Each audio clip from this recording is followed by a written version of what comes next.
మనిషి ఒంటరిగా బతకలేడు. ఇది ఒక బయోలాజికల్ నిజం మాత్రమే కాదు, డీప్ సైకాలజీ నిజం కూడా. ఎందుకంటే మనిషి ఒంటరిగా బతకాలంటే భయం. మనిషి ఒంటరిగా ఉంటే లోపల ఒక భయం పడుతుంది. నన్ను అర్థం చేసుకునే వాళ్ళే లేరు, నా ఎగ్జిస్టెన్స్కి మీనింగ్ ఏంటి, నాకంటే ఎవరు ఉంటారు, నేను ఒక్కడి నుండి ఏం బీకాలి అనే దిక్కు వాళ్ళ క్వశ్చన్స్ అన్ని మనిషి మనసులో క్రైజ్ అవుతాయి. అందుకు మనిషి తన ఒంటరితనం నుంచి తప్పించుకోవడానికి ఒక వ్యక్తి కావాలి. దానికి ఎవరో ఒకరిని వెతుకుతారు. మనిషి ఒంటరిగా ఉంటే మీనింగ్లెస్గా ఫీల్ అవుతాడు, కానీ ఆపోజిట్ పర్సన్ ఏదో మీనింగ్ ఉందని ఫీల్ అవుతాడు. కానీ అదే టైంలో ఆ బంధం కూడా కొత్త రకమైన మెజర్ని తీసుకుని వస్తుంది. పెళ్ళి నిజానికి కఠినమైన చాయిస్ తీసుకోవడానికి. మీరు ఒంటరిగా ఉంటే మిజరబుల్గా ఫీల్ అవుతారు, కలిసి ఉన్నా మిజరబుల్గా ఫీల్ అవుతారు. ఈ డైలమాను ఆల్మోస్ట్ ప్రతి మనిషి ఏదో రూపంలో ఎక్స్పీరియన్స్ చేస్తారు.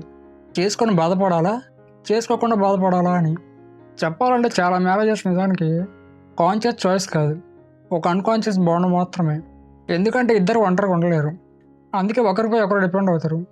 ఆ డిపెండెన్సీ కూడా ఒక హెల్తీ బాండింగ్ వల్ల కాదు. వారి అవసరాల కోసం డిపెండ్ అవుతారు, వారి ఎమోషనల్ సపోర్ట్ కోసం, ఫిజికల్ నీడ్ సెక్స్ కోసం, ఎకనామికల్ స్టెబిలిటీ కోసం, సొసైటీలో సెటిల్డ్ లైఫ్ అనే వాలిడేషన్ కోసం, వయసు పెరుగుతుంది తోడు కావాలనే భయం కోసం, చివరికి నన్ను చూసుకునే వాళ్ళు ఎవరు కానీ ఇన్సెక్యూరిటీ కోసం. ఇలాగ ఒకరిపై ఒకరు డిపెండ్ అవుతున్నారు.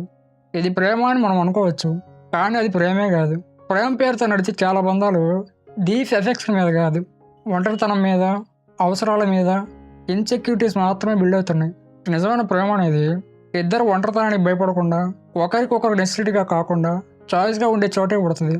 అక్కడ డిపెండెన్సీ కంటే అండర్స్టాండింగ్ ఎక్కువ, అవసరం కంటే యాక్సెప్టెన్స్ ఎక్కువ, భయం కంటే ఫ్రీడమ్ ఎక్కువ ఉంటుంది. అలాంటి ప్రేమే రేరు, కానీ అదే నిజమైన ప్రేమ.